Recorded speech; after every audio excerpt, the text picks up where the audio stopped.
Ya, saya objektif melihat semuanya adalah baik. Anggota Komisi 3 DPR RI Dapil Bali, Putu Sudiartana mengatakan, menyikapi konstelasi perpolitikan di Bali akan berdampak besar bagi perekonomian jika tahapannya dinodai perilaku negatif yang dapat mengganggu kenyamanan dan keamanan. Suksesi Guru Wisesa menurut Sudiartana, yang juga ketua tim pemenangan pasangan Cabub dan Cawabu Badung, Sudiana Sutrisno, hendaknya benar-benar dijaga oleh para pasangan calon dan pendukungnya agar pilkada serentak di Bali berjalan aman dan sukses, serta melahirkan pemimpin yang benar-benar pilihan hati nurani masyarakat.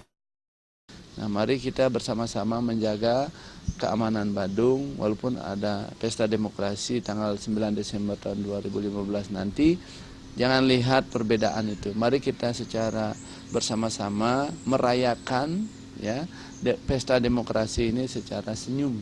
Ya, jangan ada intrik-intrik, menjelekkan orang atau hal yang memang negatif kita buang.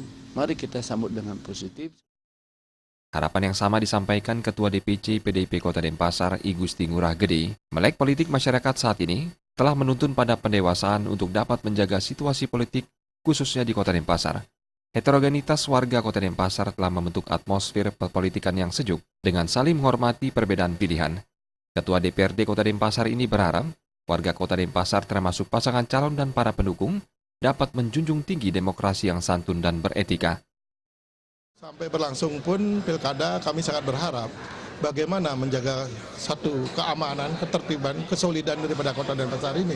Itulah yang kami pertahankan pokok dasar dulu. Sehingga nanti akan muncul demokrasi yang sangat bagus sekali di Kota Denpasar ini. Itu harapan kami. Eka Dina dan Gus Ngurah, Bali TV.